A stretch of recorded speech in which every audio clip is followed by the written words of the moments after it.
Dr. Sharif Abdullah offers a unique, hopeful, and visionary perspective on the persistent challenges of our time. His perspective is shaped by his urban upbringing of poverty and violence, his Ivy League education, and his work with impacted communities in America and in 45 countries around the world. His spiritual outlook is rooted in the consciousness of dozens of religions, faith traditions, and spiritual practices. Sharif offers this unique viewpoint, helping us chart a course that explains where we've been, where we are now, and how we get to a positive future that works for all living beings. Hello, Sharif here. And today we're going to talk about something that's fairly difficult for me to talk about. We're going to talk about the consciousness and culture of our society, and in particular, something I'm calling the underculture.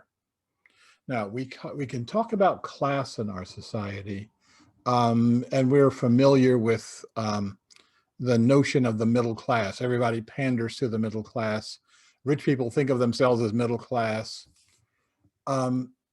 We also know that there are some real serious billionaires out there that would be in an overclass or an upper class. We also talk about the underclass once in a while. But we don't talk about these in terms of cultures, of looking at a middle of the road, a normative culture, and then an elite culture in our society. And we can see the elites pretty well because they get thrown at us by our media pretty often. And then there's a lower culture, and even what I'm referring to as an underculture. Now, this transcends race.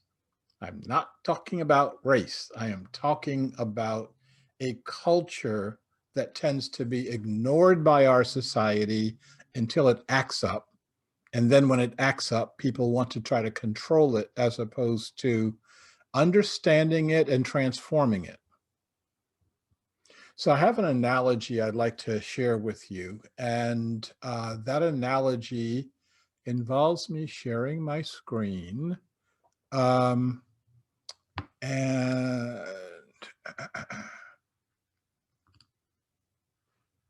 here we go. And the analogy has to do with a river in the Amazon jungle. These are actually two rivers that come together. And when they come together, they flow side by side for miles and miles and miles. These are they remain separate and distinct. One is a kind of coffee color with a lot of cream, and the other one is blue. But they don't churn. They don't connect with each other. They maintain their distinction with each other.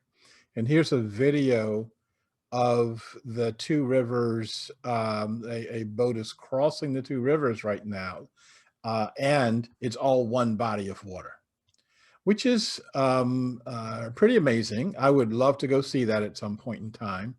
But the point I'm trying to make with regard to this is that we can look at that river as one body of water, but we can see that there's a distinction. We can look at the Black community as one community, but all of a sudden, if you look closer, there's a distinction. There's a line running down the middle of it. This part of the Black community that I call the underculture, that's my stomping grounds. That's where I was born. That's where I was raised. That's where I grew up. And that culture has some very distinct energy to it. That energy is persistent. It's persistent even when you change class. You can have a person from the underculture get a whole lot of money, and it still doesn't change the way they think about themselves, the way they think about each other, and the way they think about the world at large. I would suggest to you, and I will be doing this over the next 2 or 3 videos, that there's a way to change that, and that we have to change it because that underculture is not healthy. It is not healthy for the people who are living in it. It's not healthy for others who interact with it. It's not healthy for our world in general. So today I'm going to talk about one aspect of that underculture, and I'm going to talk about the aspect of violence. Back when I was in high school in Camden, New Jersey, we were aware of the crisis in Philadelphia regarding gangs. Gangs were prevalent, they were everywhere, and they were very, very violent. They were, all of the gangs had a high body count. And because these gangs were Black people killing Black people, the police did almost nothing about it. At that time, the gangs were oriented around geography. So the young Black men that lived, for example, on 21st and Norris Street in North Philadelphia, one of the gangs that was so infamous that I remember the street. They would go out and they would have these running battles with the gang that was on 22nd and Diamond Street. So 21st and Norris Street and 22nd and Diamond Street would battle each other. And if you were caught in the middle, you were just dead. Later on, that morphed into people who would wear a blue bandana around their neck, or people who would wear a red bandana around their neck. Blue for the Crips, red for the Bloods. And because of that bandana, they would kill each other. Now, there are lots of psychologists that would take a little dip into the impacted communities of America and say, oh, they're doing this for bonding rituals, or they're doing this because of such and such. But the bottom line is, this is underclass energy. This is what happens with people who don't respect themselves, don't love themselves, don't respect and love others, and have absolutely no place in society. And notice in those 4 things, I didn't say money once. This is not a function of whether you have or whether you don't have money. This is not a function of whether you have or whether you don't have a job. This is a function of consciousness energy. And we, all of us, can change that consciousness energy, but we, all of us, have got to want to do that. So we went from a geographical basis for the this situation regarding gangs, and then we went into, I don't even know what you call putting a red bandana around your neck and making yourself a target, and having other people that you are targeting. And nowadays we call those gangs the Proud Boys and Antifa. And we watch them go after each other, who definitely, especially here in Portland. Weekend after weekend, they'd square off in downtown Portland and start beating on each other. Now, the issue is not ideology. The issue is not, I'm on the left and so I have to be in this group, or I'm on the right, so I'm going to be in this group. There is no issue. This is something that comes from the emptiness of one's own being. This is a manifestation of spiritual starvation. And you'll remember that I write about spiritual starvation in Creating a World That Works for All. You can get that out and refresh your memory. And if you don't have a copy of the book, you can buy the book, get that out, and refresh your memory. People will do this because they're starved. And what they're starved for is something that is not going to feed them in the society.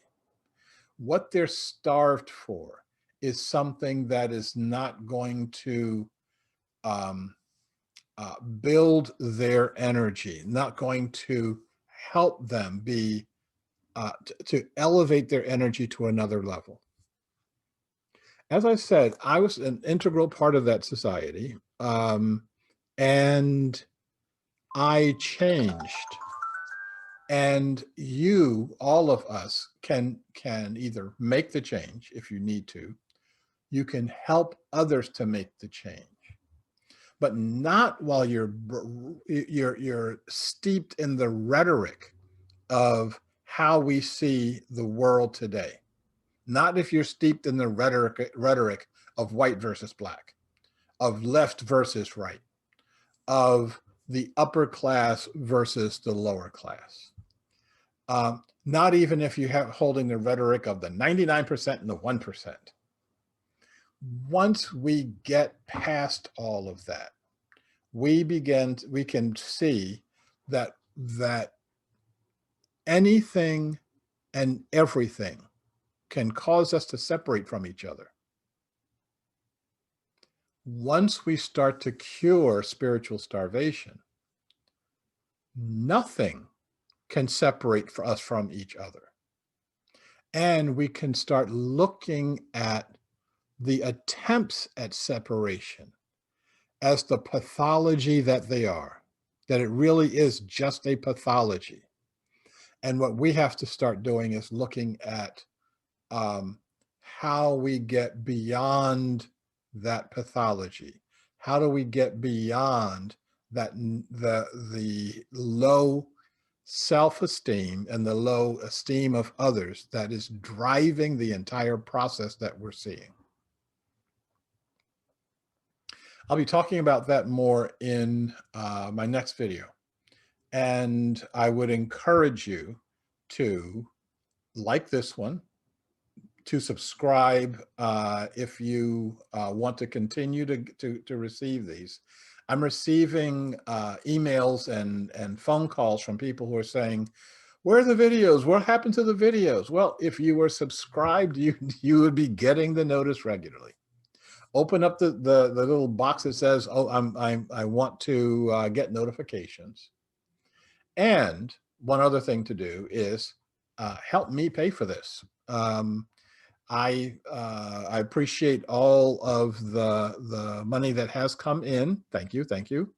And I would appreciate it if you would sign up to Patreon for whatever amount that you are comfortable with. Let's not even say comfortable. Let's say comfortable with a pinch.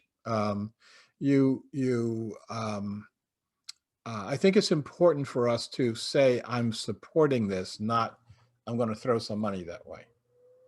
Look forward to talking to you the next time where we dip into this issue of the underclass a little deeper. So thank you.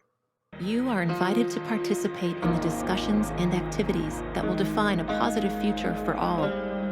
We are at the cusp of the expansion of our human consciousness, beyond the limitations of our past.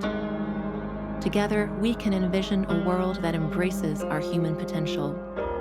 Together, we can create a world that can truly work for all living beings.